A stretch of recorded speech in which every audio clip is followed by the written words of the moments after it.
स्वागत है दोस्तों आपका हमारे चैनल आर.के. वर्मा में। गंगाराम पटेल और बुलाखीराम नाई की नई मजेदार कहानी। दोस्तों, काशी यात्रा में बुलाखीराम नाई ने एक नए नगर में जो कुछ देखा उसका विवरण इस प्रकार है। बुलाखीराम ने देखा कि एक बहुत ही दरिद्र दीनहीन व्यक्ति से, जिसके वस्त्र फटे हुए थे, दाढ़ी बढ़ी हुई थी, राजा के 4 सिपाही राजा के पास ले जाने का आग्रह कर रहे थे, किंतु वह व्यक्ति बार बार उनसे राजा के पास न ले जाने का आग्रह कर रहा था। कौन था वह दरिद्र व्यक्ति?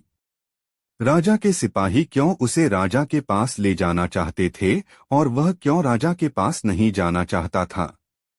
इन्हीं बातों के विषय में सोचता हुआ बुलाखीराम वापस लौट आया। रात के समय जब दोनों ने भोजन कर लिया और बुलाखी ने पटेल का बिस्तर लगाकर उसके एक किनारे हुक्का भर कर रख दिया, तो पटेल ने बिस्तर पर बैठकर बुलाखी से पूछा, हाँ तो भाई बुलाखीराम, अब बताओ आज कौन सी नई बात इस शहर में देख आए? इस पर बुलाखीराम ने शाम के समय जो कुछ देखा था सब कह सुनाया। सुनकर पटेल ने कहा, भाई बुलाखीराम, यहाँ से पश्चिम की दिशा में 100 कोस की दूरी पर एक नगर है, धर्मपुर। उस नगर में राजबीर सिंह नाम का एक क्षत्रिय रहता था। उसकी पत्नी का नाम रामवती था। दोनों पति पत्नी आनंद से जीवन व्यतीत करते थे। कुछ दिन पश्चात ईश्वर की कृपा से उनके यहाँ एक पुत्र पैदा हुआ, जिसका नाम उन्होंने सुमन रखा। सुमन जैसे जैसे बड़ा हो गया, माता पिता का अत्यधिक लाड़ प्यार मिलने के कारण वह जिद्दी हो गया था। माता पिता भी क्योंकि उसकी हर जिद पूरी कर देते थे, अतः उसकी जिद करने की आदत बढ़ती ही गई। धीरे धीरे वह 20 वर्ष का नवयुवक हो गया। दैवयोग से उसी दौरान प्रकृति ने अपना प्रकोप दिखाया। एक भयंकर भूकंप उस शहर में आया, जिसके कारण न सिर्फ सुमन का मकान अपितु शहर की भी अधिकांश इमारतें तबाह हो गईं। सैकड़ों लोग मलबे के नीचे दबकर मर गए। हजारों लोग जख्मी हो गए। मरने वालों में सुमन के माता पिता भी थे। इस दारुण दुख के कारण सुमन के दिल पर भारी आघात लगा। उसने जैसे तैसे अपने माता पिता का अंतिम क्रिया कार्य संपन्न किया और फिर अपनी स्थिति पर विचार करने लगा। मकान तो रहने योग्य रहा ही नहीं था, धन भी उसके पास विशेष नहीं था। अब उसे यह चिंता हुई कि उसका गुजारा कैसे होगा। माँ बाप का लाडला होने के कारण कभी उसने ऐसा कोई काम सीखने का प्रयास ही नहीं किया था जो आगे चलकर उसकी जीविका उपार्जन करने में सहायक होता, और मेहनत मजदूरी का काम वह करना नहीं चाहता था। बुलाखी, जब तक माता पिता द्वारा अर्जित धन उसके पास रहा, वह उससे अपना गुजारा चलाता रहा, किंतु जब वह धन समाप्त हो गया तो स्थिति भूखों मरने की आ पहुंची। तब उसने विचार किया कि यह नगर छोड़कर किसी दूसरे नगर में चलना चाहिए। इस नगर में तो सभी लोग उसे जानते हैं, इसलिए वह यहाँ भीख भी नहीं मांग सकता, लेकिन परदेश में ऐसी कोई दिक्कत नहीं है, वहाँ वह भीख मांगकर भी अपना गुजारा कर लेगा, तब भी उसे पहचानने वाला कोई नहीं है। ऐसा विचार कर वह अपना नगर छोड़कर परदेश के लिए चल पड़ा। सुमन लगातार 8 दिन एक ही दिशा में आगे बढ़ता रहा। उसे भूख लगती तो वह जंगली बेर या कंदमूल फल आदि तोड़कर खा लेता और किसी नदी या सरोवर का जल पीकर अपनी प्यास मिटा लेता। एक दिन वह एक ऐसे जंगल में पहुंचा जहां न कोई तालाब था और न कोई नदी। उसे प्यास लगी हुई थी, अतः वह पानी की तलाश में इधर-उधर भटकने लगा। काफी दूर चलने पर उसे एक आम्रकुंज नजर आया। उस आम्रकुंज में सिर्फ आम के ही वृक्ष नहीं थे, दूसरे भी अनेक प्रकार के वृक्ष थे जिन पर फल लगे हुए थे। कुंज के बीचों बीच एक मनोरम सरोवर था, जिसमें नाना प्रकार के जलचर किलोले कर रहे थे। कुंज में पहुंचकर सुमन ने सबसे पहले तो सरोवर से भरपेट पानी पिया, फिर वृक्षों से कुछ फल तोड़े और अपनी क्षुधा शांत की। तत्पश्चात वह एक वृक्ष का सहारा लेकर भूमि पर बैठ गया। वह परिश्रम के कारण बुरी तरह से थका हुआ था, आठ जल्दी ही उसे नींद आई और वह सो गया। बुलाखी। वह आम्रकुंज परियों के राजा का था। उसने अपनी बेटी शबनम के लिए उस आम्रकुंज का निर्माण कराया था। परियों की शहजादी शबनम कभी कभी वहां अपनी सखियों के साथ सैर करने के लिए आती रहती थी। जिस दिन का यह वाकया है, उस दिन भी वह संयोग से अपनी सहेलियों के साथ वहां आई हुई थी। सुमन को जब उसने अपने आम्रकुंज में बेसुध सोए हुए देखा तो वह उस पर मोहित हो गई। परियों की शहजादी ने जब अपनी पायल झनझनाई तो उनके घुंघरुओं की आवाज सुनकर सुमन की निद्रा टूट गई। आंखें खोलकर देखा तो सामने एक परिजात को पाया। दोनों की आंखें चार हुई तो दोनों ही एक दूसरे के अदृश्य प्रेम में बंध गए। फिर तो उनमें देर तक बातें होती रहीं। परियों की शहजादी ने सुमन को अपना परिचय दिया और सुमन ने उससे अपनी दास्तां बयान कर दी। सुमन की दास्तां सुनकर परी शबनम का दिल पसीज उठा। उसे सुमन पर दया आ गई। उसने अपने गले से तावीज उतारा और उसे सुमन को देकर कहा, थे युवक, यह तावीज अपने पास रख लो। यह मेरे प्रेम की निशानी है, तुम इसे कभी अपने शरीर से अलग मत करना। यह हर संकट में तुम्हारे काम आएगा। यह कहकर वह परी वहां से चली गई। सुमन भी उठकर अपने गंतव्य की ओर चल पड़ा। 2 दिन बाद वह एक नगर में पहुंचा। वहां पहुंचकर उसने कोई काम ढूंढने का प्रयास किया, किंतु किसी भी जगह पर उसे कोई काम न मिला। तब यह विचार कर कि कल सुबह यहाँ के राज दरबार में जाकर राजा से कोई काम मांगूंगा, वह राजमहल की दीवार के साथ ही भूमि पर पड़कर सो रहा। आधी रात का समय हुआ तो किसी स्त्री के रोने का स्वर सुनकर उसकी नींद खुल गई। वह विचार करने लगा कि अवश्य ही वह स्त्री किसी मुसीबत में है, चलकर देखना चाहिए कि उसे क्या कष्ट है। बुलाखी। उस स्त्री के रोने का स्वर वहां के राजा ने भी सुना था। वह उस समय जाग रहा था, यह देखने के लिए कि उस दुखियारी स्त्री को क्या तकलीफ है जो वह आधी रात को इस प्रकार विलाप कर रही है। राजा महल से निकलकर उस दिशा में चल पड़ा जिधर से रोने का स्वर आ रहा था। उधर सुमन भी राजा से पहले उस स्त्री के रोने की दिशा में चल दिया था। अब आगे आगे सुमन और पीछे पीछे राजा, दोनों उस स्त्री की खोज में चल पड़े। सुमन राजा से पहले उस स्त्री के पास पहुंचा। उस स्त्री ने अच्छे वस्त्राभूषण धारण किए हुए थे। सुमन ने उसके पास जाकर पूछा, हे देवी, तुम्हें क्या कष्ट है जो आधी रात के समय में इस प्रकार विलाप कर रही हो? यह सुनकर उस स्त्री ने रोना बंद कर दिया। वह बोली, मेरा दुख जानकर क्या करेगा बेटा? तू तो स्वयं ही इस नगर में कोई परदेशी जान पड़ता है। तेरी हालत भी किसी दीनहीन व्यक्ति जैसी दिखाई दे रही है। मेरा दुख तो वही व्यक्ति दूर कर सकता है जो हर तरह की सामर्थ्य रखता हो। हे देवी, सुनकर सुमन ने कहा, जब अपने मुख से मुझे बेटा कहा है तो अपने बेटे से अपना दुख जरूर कहो। भला बेटा माँ के काम नहीं आएगा तो कौन काम आएगा? रही दीनहीन होने की बात, मैं दीनहीन जरूर हूँ, यहाँ परदेशी भी हूँ, लेकिन सामर्थ्य में किसी से कम नहीं हूँ। तुम सेवा बताओ, मैं तत्काल उसे पूरी करने की कोशिश करूँगा। तो सुन बेटा, स्त्री बोली, मैं अपने दुख के लिए नहीं, यहाँ के राजा के दुख के लिए रो रही हूँ। मैं इस राज्य की राज्यलक्ष्मी हूँ। कल यहाँ के राजा का इंतकाल हो जाएगा, तब मुझे ऐसे प्रजापालक राजा का राजमहल त्याग कर कहीं अन्यत्र जाना पड़ेगा। मैं अब तक यहाँ बड़े आराम के साथ रह रही थी, किंतु कल के बाद न जाने मुझे कैसे राजा के यहाँ जाना पड़े। वह राजा मेरे साथ न जाने कैसा व्यवहार करे, इसी आशंका से मैं भयभीत हूँ और इस राजा की मृत्यु के शोक से बरबस ही मेरी रुलाई फूट पड़ रही है। इसी वजह से मेरे आंसू नहीं थम रहे। सुमन कहने लगा, हे माँ, तुमने जो यह अजीब बात बताई कि कल यहाँ के राजा की मृत्यु हो जाएगी, मुझे बताओ तो कि उसकी मृत्यु कैसे होगी? राजा तो बिल्कुल भला चंगा और हर तरह से स्वस्थ है। उसे कोई रोग भी नहीं है, फिर उसकी मृत्यु का तो प्रश्न ही नहीं उठता। अरे मेरे भोले बेटे, राज्यलक्ष्मी बोली, मैंने यह कब कहा कि उसकी मृत्यु स्वाभाविक रूप में होगी? उसकी मृत्यु तो एक सिंह के द्वारा होगी। सुन, कल यह राजा आखेट के लिए वन में जाएगा।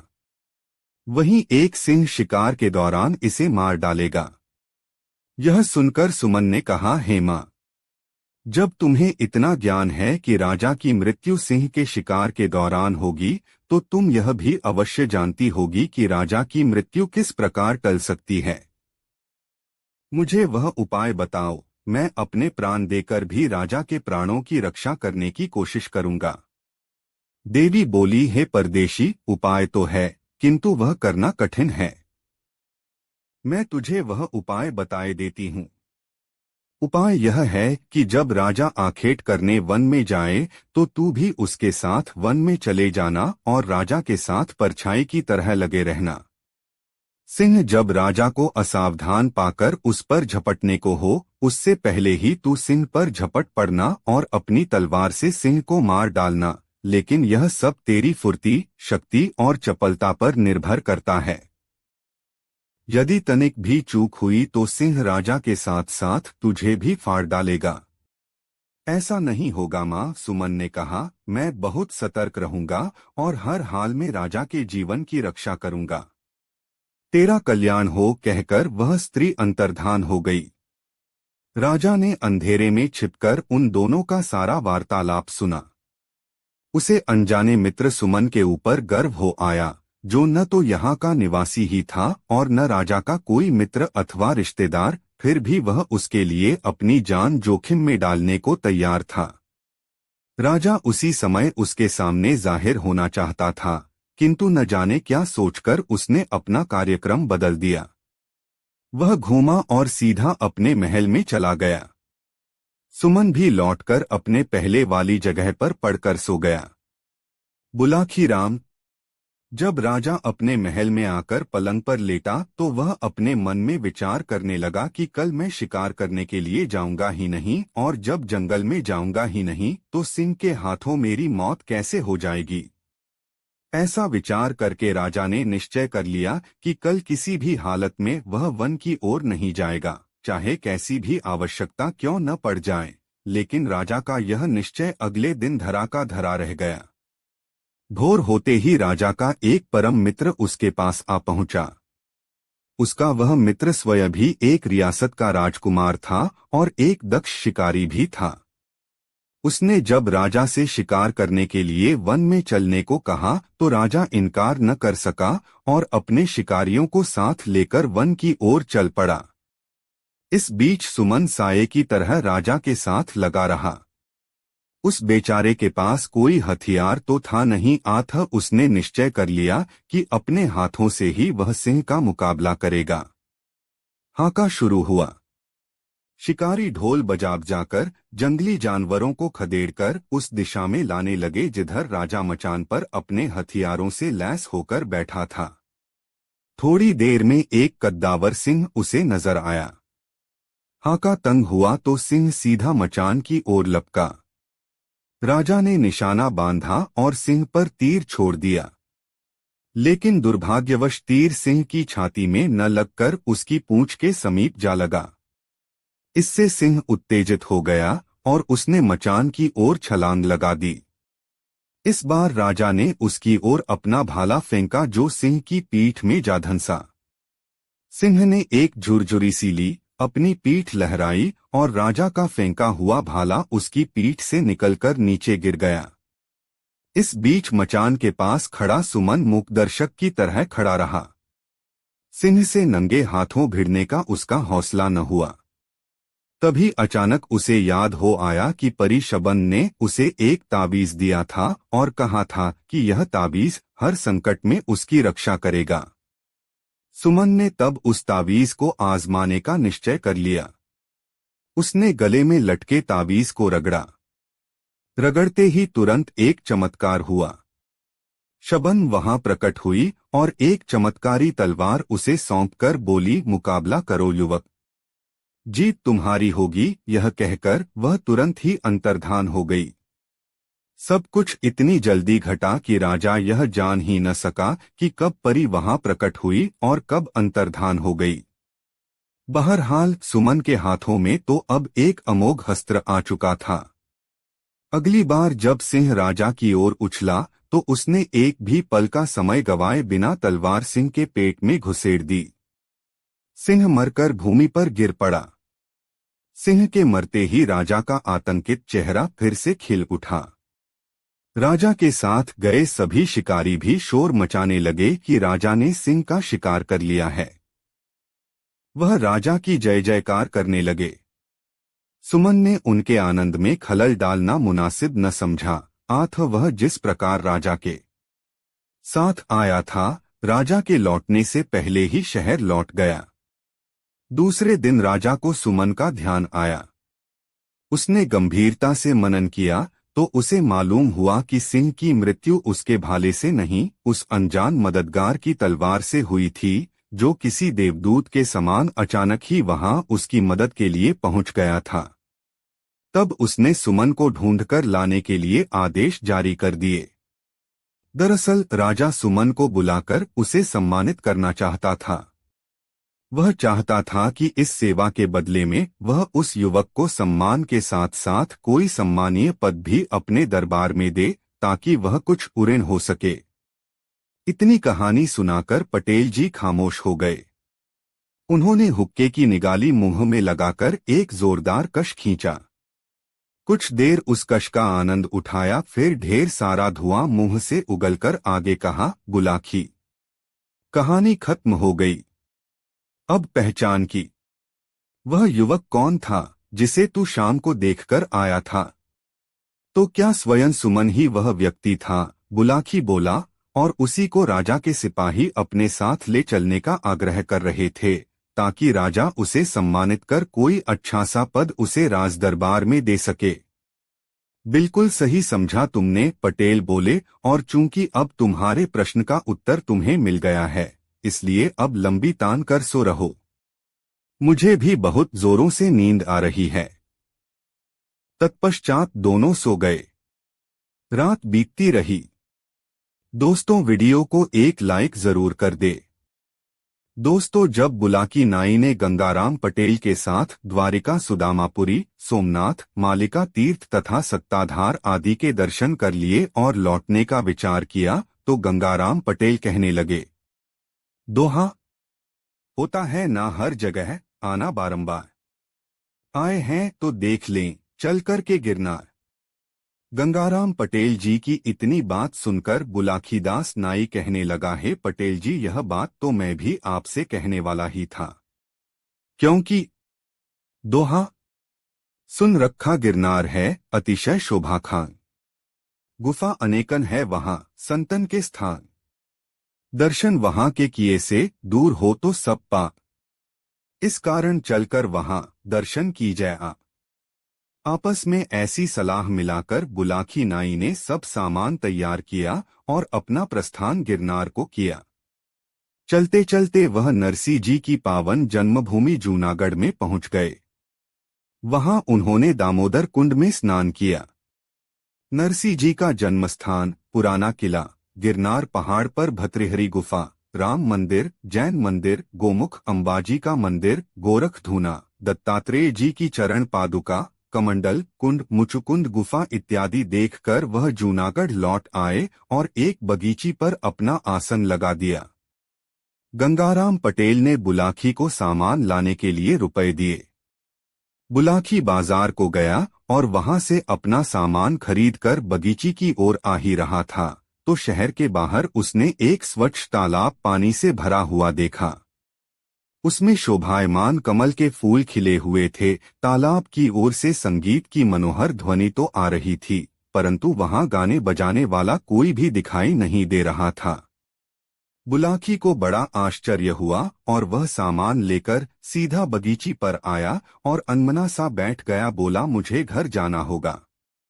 बुलाकी नाई की बात सुनकर गंगाराम पटेल ने कहा कि अरे, अब तो हम अपने घर को ही लौटेंगे। पहले भोजन बनाओ, खाओ, फिर रोज की भांति आज भी सोते समय तुम्हारी समस्या का निदान कर तुम्हें संतुष्ट कर लूंगा। तब बुलाखी नाई पानी भरकर लाया, बर्तन साफ किए, फिर चूल्हा जलाकर खाना बनाया और खाया। बुलाखी ने पटेल जी का बिस्तर लगाकर हुक्का भर के रख दिया। सब सामान ठीक प्रकार से रखकर बुलाखी पटेल जी के पांव दबाने लगा। तब पटेल जी ने मुस्कुराते हुए कहा, भाई बुलाखी, आज तुम जो अनोखी बात देखकर आए हो वह मुझे बताओ। बुलाखी नाई कहने लगा कि आज मैं जब खाने पीने का सामान लेकर वापस आ रहा था तो रास्ते में शहर के बाहर एक विशाल तालाब देखा था जो स्वच्छ जल से भरा हुआ था। उसमें सुंदर सुहाने कमल खिल रहे थे, कुछ लोग नौका विहार कर रहे थे। उस तालाब की ओर से गाने बजाने की बड़ी मनोहर ध्वनि सुनाई दे रही थी, परंतु वहां कोई गाने बजाने वाला दिखाई नहीं दे रहा था, ना वहां कोई ऐसा स्थान ही था जहां गाना बजाना हो सकता है। यह देखकर मुझे बड़ा आश्चर्य हुआ। आप कृपा करके बताएं कि यह कौन सा तालाब है। गंगाराम पटेल कहने लगे, एक ब्राह्मण था जिसका विवाह नहीं हुआ था। उसने मन में विचार किया कि भगवान ने अच्छा ही किया जो कि मैं गृहस्थी की सब बाधाओं से दूर हूं। तब मुझे परलोक सुधारना चाहिए। वह अपना घर छोड़कर निकल पड़ा और महात्मा हो गया। उसने बहुत कठोर तप किया, किसी भी सांसारिक वस्तु पर ध्यान न देकर सदैव भगवान में लीन रहने लगा। कई कई दिन निराहार उपवास किए और पानी के सहारे ही अपना जीवन निर्वाह किया। उसकी इस कठिन तपस्या से इंद्र का सिंहासन हिलने लगा। इंद्र भयभीत हो गए और नारद जी से कहने लगे कि हे मुनिदेव, क्या कारण है कि आज मेरा सिंहासन चल रहा है। देवराज की यह बात सुनकर नारद जी कहने लगे, दोहा, एक तपस्वी तप करे जूनागढ़ दरमियान, तप से सिंहासन हिला सत्य करूं बखान। पूरन तप वह जो करे लीजे आप विचार, इंद्रासन पर आके कर ले वह अधिकार। देव ऋषि की बात सुनकर इंद्र चिंतित हुए और नारद जी से बोले, दोहा, मुझसे जो मुनिदेव यह सिंहासन छिन जाए, बात बिगड़ जाए सभी, अब कछु करो उपाय। इंद्रदेव की बात सुनकर नारद जी कहने लगे कि आप कुछ उपाय करें। साहस खोने से कोई लाभ नहीं। उनके जाने के पश्चात इंद्र ने विचार किया कि किसी अप्सरा को बुलाकर उस तपस्वी के पास भेजा जाए तो उसका तप भंग करेगी। अप्सरा के प्रेम में आसक्त होकर तप से विमुख हो वह तपस्वी अप्सरा के साथ विहार करने लगेगा तो उसकी शक्ति क्षीण हो जाएगी। इस प्रकार विचार करके इंद्रदेव ने एक अति चतुर अप्सरा को बुलाकर कहा, जूनागढ़ में एक तपस्वी तपस्या कर रहा है जिससे मेरा सिंहासन ही हिल गया है। अब तुम अपने समाज सहित वहां जाओ और उस तपस्वी को मोहित करके उसको सबसे भ्रष्ट करो। इंद्रदेव के कहे अनुसार अप्सरा अपने समाज सहित उस स्थान पर आई जहां तपस्वी तपस्या कर रहा था। उसने अपनी माया से एक सुंदर उपवन और एक विस्तृत सुंदर सरोवर की रचना की जिसमें सुंदर कमल के फूल खिले हुए थे और भंवरे गुंजन कर रहे थे।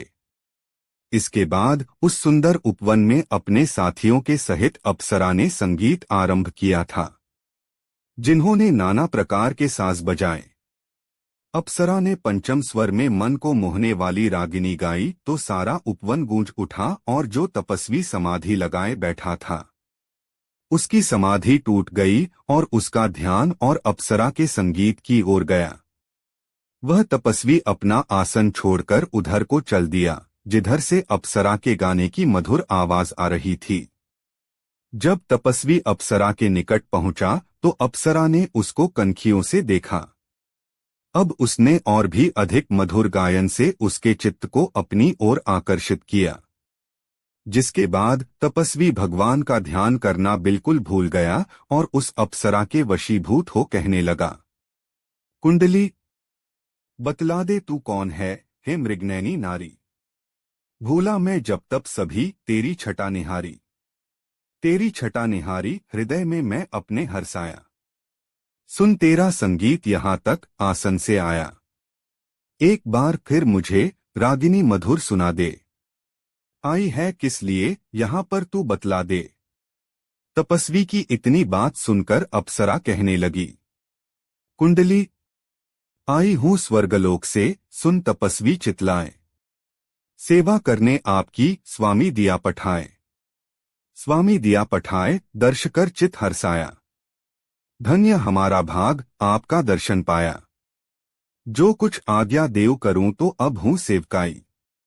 इच्छा पूरन करन आपकी हूँ मैं आई। अप्सरा की ऐसी बात सुनकर तपस्वी बड़ा आनंदित हुआ। बोला, मैंने अब तक संसार में तुम्हारे समान सुंदर स्त्री नहीं देखी और न कोई ऐसा सुरीला संगीत सुना है। मेरा मन तुम्हारी सुंदरता को देखकर ऐसा मोहित हो गया है कि मैं यही चाहता हूँ कि तुम सदा मेरे नेत्रों के सामने रहो और अपने मधुर संगीत द्वारा मेरी इच्छा पूर्ण करती रहो। तपस्वी की यह बात सुनकर अप्सरा कहने लगी, आप एक तपस्वी हैं, आपकी इच्छा पूरी करना तो मेरा परम कर्तव्य तथा धर्म है। मैं आपकी आज्ञा को शिरोधार्य कर पालन करूंगी। अब आप मुझे सेवा की आज्ञा तो दीजिए। मैं वही करूंगी जिसे करके आपको सुख पहुंचे। अप्सरा की यह बात सुनकर तपस्वी कहने लगा, यदि तुम यहाँ उपवन में रह अपने संगीत एवं सहवास से मेरी इच्छा पूरी करोगी तो समाज वाले देखकर हंसेंगे। आथ किसी अदृश्य स्थान में तुम मेरी कुछ समय तक इच्छा पूरी कर सको तो मैं अपने को अत्यंत भाग्यशाली समझूंगा। अप्सरा ने यह बात सुनी तो समझ गई कि अब तो तपस्वी मेरे वश में है। इससे अपने बिगाड़ का कुछ भय नहीं और अब मैं आसानी से इंद्रदेव का कार्य पूरा कर सकूंगी। वह कहने लगी, मैं कोई साधारण स्त्री नहीं हूं, स्वर्गलोक की रहने वाली हूं। अब तक मैं किसी पुरुष पर मोहित नहीं हुई हूं और न किसी के साथ विहार ही किया है। यदि आप सदैव मेरे साथ विहार करने का प्रण करें तो मैं आपकी इच्छा पूरी कर सकती हूं, नहीं तो अपने स्थान को चली जाऊंगी। अप्सरा की इतनी बात सुनकर तपस्वी बोला कि मेरी भी यही इच्छा है जो तुम्हारी है। मेरा भी विवाह नहीं हुआ और ना मैंने अब तक किसी स्त्री पर दृष्टि डाली है।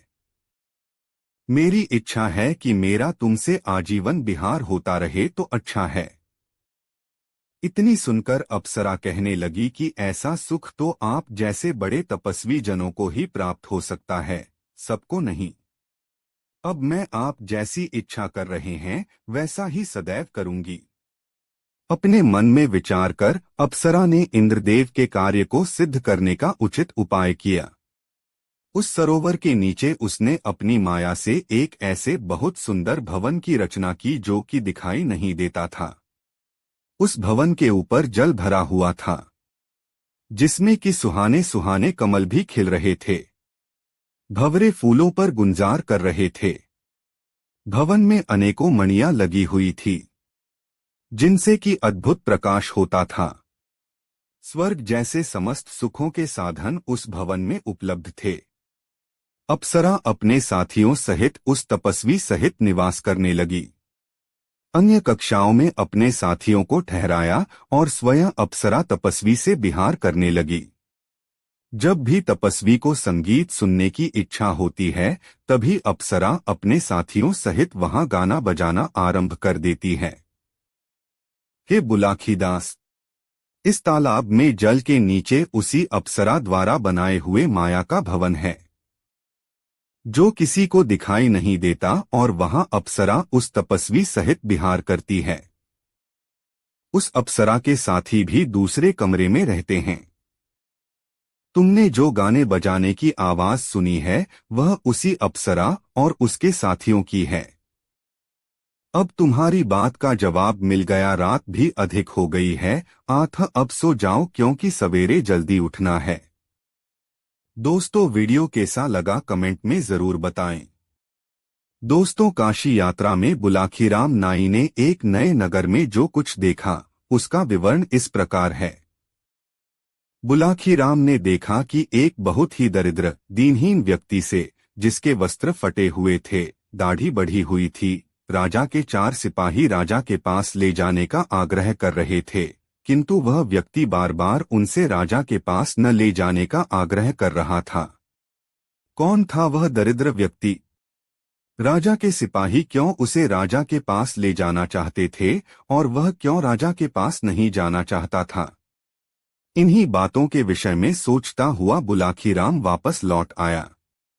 रात के समय जब दोनों ने भोजन कर लिया और बुलाखी ने पटेल का बिस्तर लगाकर उसके एक किनारे हुक्का भर कर रख दिया, तो पटेल ने बिस्तर पर बैठकर बुलाखी से पूछा, हाँ तो भाई बुलाखीराम, अब बताओ आज कौन सी नई बात इस शहर में देख आए?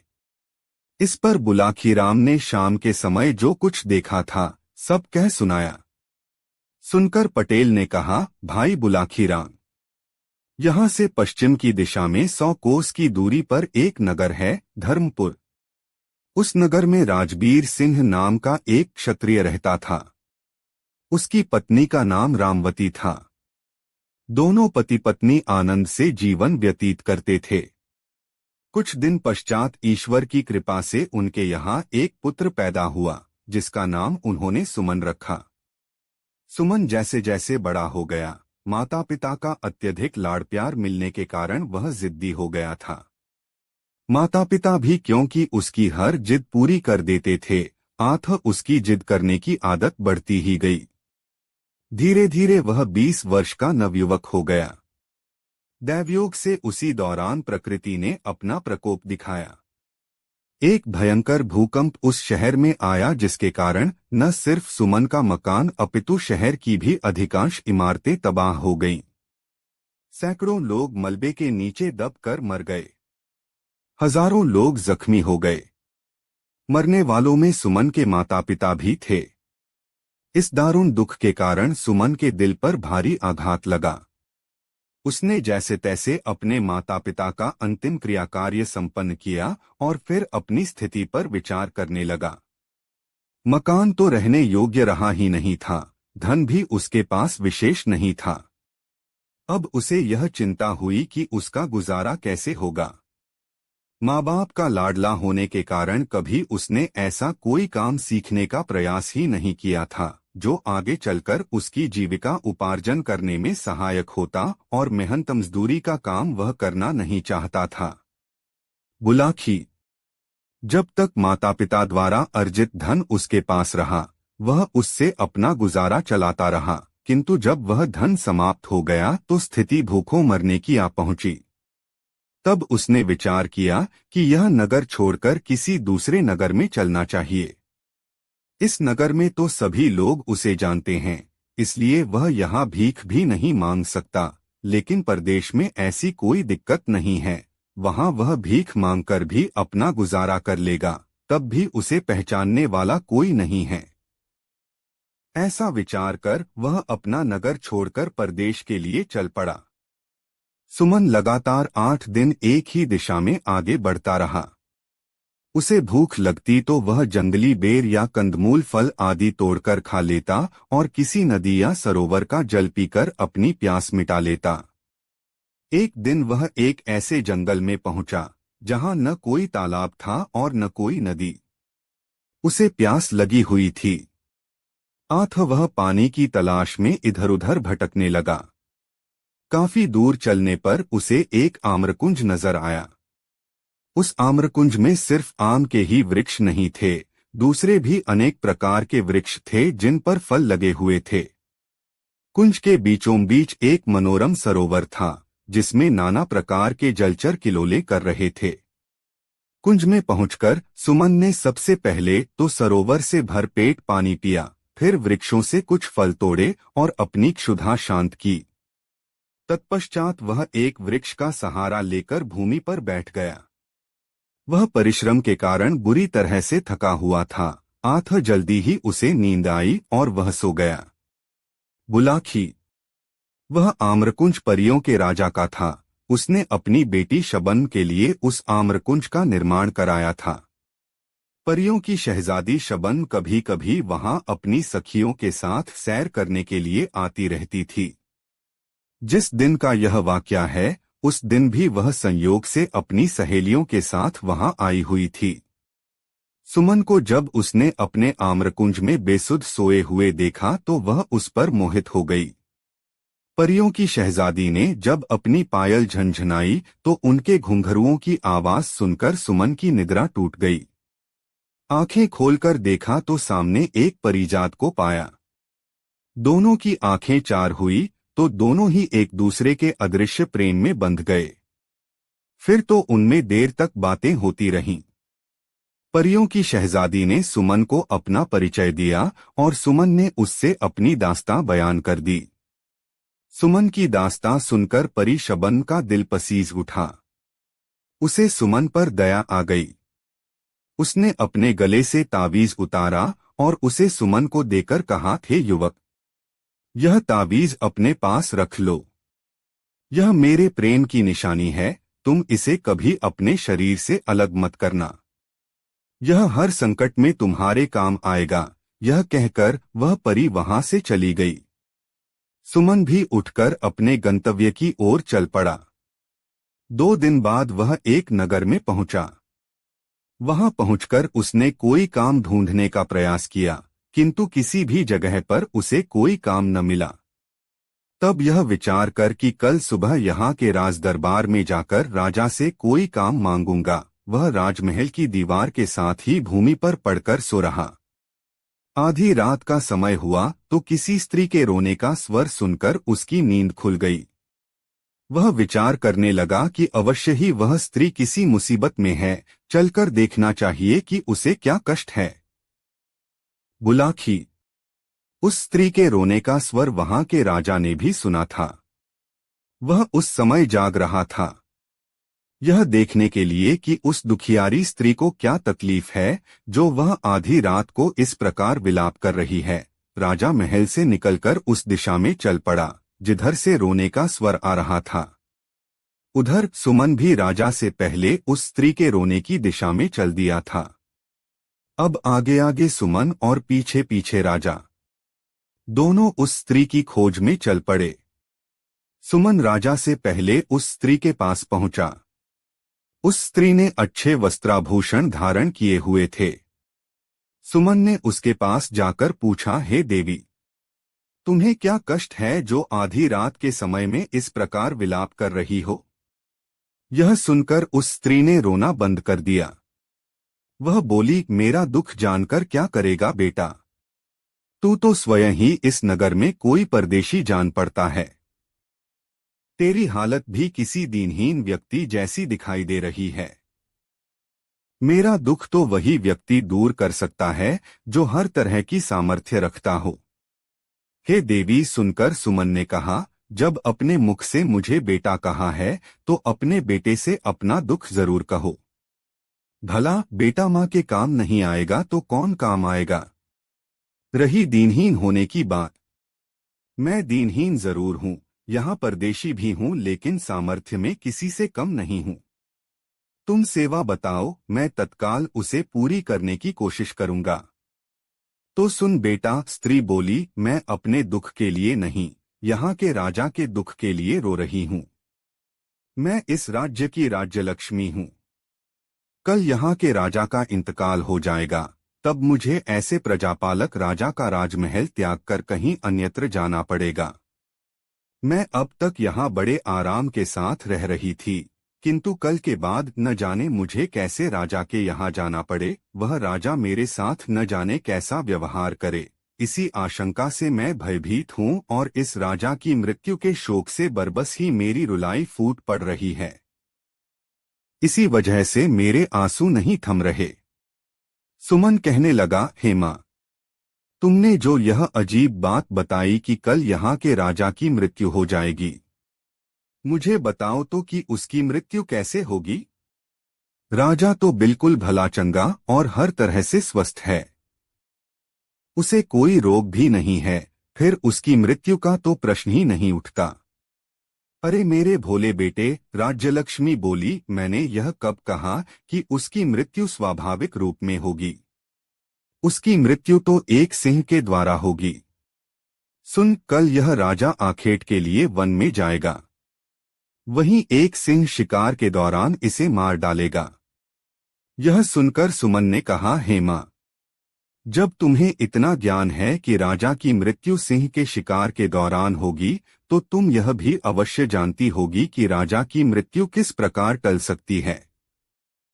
मुझे वह उपाय बताओ, मैं अपने प्राण देकर भी राजा के प्राणों की रक्षा करने की कोशिश करूंगा। देवी बोली, हे परदेशी, उपाय तो है, किंतु वह करना कठिन है। मैं तुझे वह उपाय बताए देती हूँ। उपाय यह है कि जब राजा आखेट करने वन में जाए तो तू भी उसके साथ वन में चले जाना और राजा के साथ परछाई की तरह लगे रहना। सिंह जब राजा को असावधान पाकर उस पर झपटने को हो, उससे पहले ही तू सिंह पर झपट पड़ना और अपनी तलवार से सिंह को मार डालना, लेकिन यह सब तेरी फुर्ती, शक्ति और चपलता पर निर्भर करता है। यदि तनिक भी चूक हुई तो सिंह राजा के साथ साथ तुझे भी फाड़ डालेगा। ऐसा नहीं होगा माँ, सुमन ने कहा, मैं बहुत सतर्क रहूंगा और हर हाल में राजा के जीवन की रक्षा करूंगा।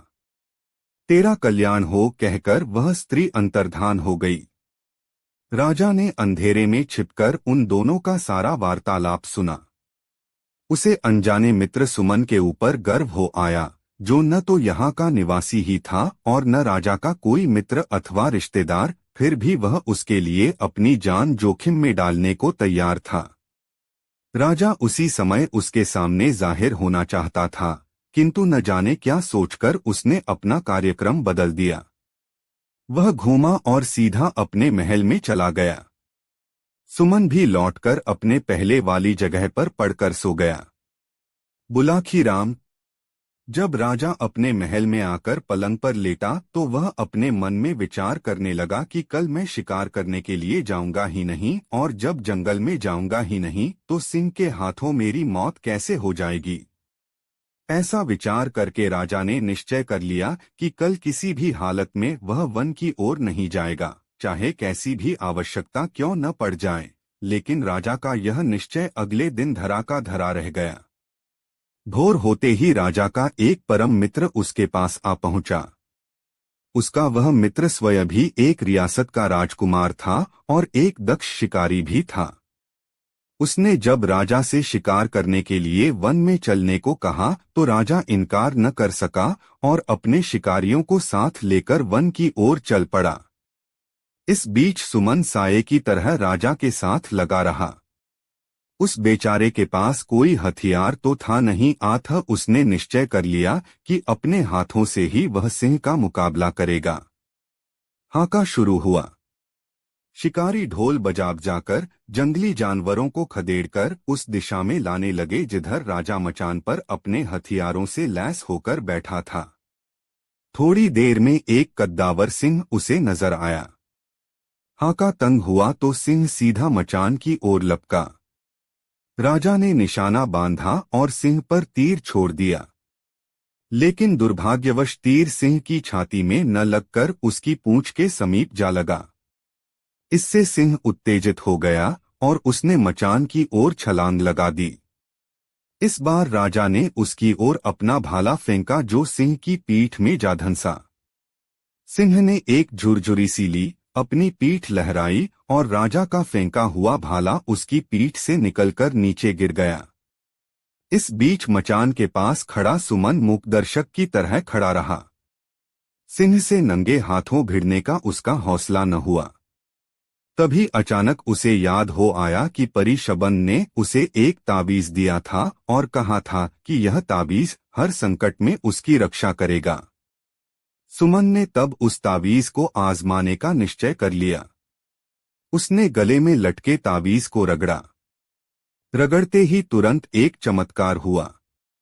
शबन वहां प्रकट हुई और एक चमत्कारी तलवार उसे सौंपकर बोली, मुकाबला करो युवक, जीत तुम्हारी होगी। यह कहकर वह तुरंत ही अंतर्धान हो गई। सब कुछ इतनी जल्दी घटा कि राजा यह जान ही न सका कि कब परी वहां प्रकट हुई और कब अंतर्धान हो गई। बहरहाल सुमन के हाथों में तो अब एक अमोघ अस्त्र आ चुका था। अगली बार जब सिंह राजा की ओर उछला तो उसने एक भी पल का समय गवाए बिना तलवार सिंह के पेट में घुसेड़ दी। सिंह मरकर भूमि पर गिर पड़ा। सिंह के मरते ही राजा का आतंकित चेहरा फिर से खिल उठा। राजा के साथ गए सभी शिकारी भी शोर मचाने लगे कि राजा ने सिंह का शिकार कर लिया है। वह राजा की जय जयकार करने लगे। सुमन ने उनके आनंद में खलल डालना मुनासिब न समझा। वह जिस प्रकार राजा के साथ आया था, राजा के लौटने से पहले ही शहर लौट गया। दूसरे दिन राजा को सुमन का ध्यान आया। उसने गंभीरता से मनन किया तो उसे मालूम हुआ कि सिंह की मृत्यु उसके भाले से नहीं, उस अनजान मददगार की तलवार से हुई थी, जो किसी देवदूत के समान अचानक ही वहां उसकी मदद के लिए पहुंच गया था। तब उसने सुमन को ढूंढकर लाने के लिए आदेश जारी कर दिए। दरअसल राजा सुमन को बुलाकर उसे सम्मानित करना चाहता था। वह चाहता था कि इस सेवा के बदले में वह उस युवक को सम्मान के साथ साथ कोई सम्मानीय पद भी अपने दरबार में दे, ताकि वह कुछ उऋण हो सके। इतनी कहानी सुनाकर पटेल जी खामोश हो गए। उन्होंने हुक्के की निगाली मुंह में लगाकर एक जोरदार कश खींचा। कुछ देर उस कश का आनंद उठाया, फिर ढेर सारा धुआं मुंह से उगलकर आगे कहा, बुलाखी। कहानी खत्म हो गई। अब पहचान की। वह युवक कौन था जिसे तू शाम को देखकर आया था? तो क्या स्वयं सुमन ही वह व्यक्ति था? बुलाखी बोला, और उसी को राजा के सिपाही अपने साथ ले चलने का आग्रह कर रहे थे, ताकि राजा उसे सम्मानित कर कोई अच्छा सा पद उसे राजदरबार में दे सके। बिल्कुल सही समझा तुमने, पटेल बोले, और चूंकि अब तुम्हारे प्रश्न का उत्तर तुम्हें मिल गया है, इसलिए अब लंबी तान कर सो रहो। मुझे भी बहुत जोरों से नींद आ रही है। तत्पश्चात दोनों सो गए। रात बीतती रही। दोस्तों, वीडियो कैसा लगा कमेंट में जरूर बताएं। इसी और वीडियो देखने के लिए हमारे चैनल आरके वर्मा को सब्सक्राइब जरूर करें। वीडियो अपने मित्रों को जरूर शेयर करें। वीडियो देखने के लिए धन्यवाद।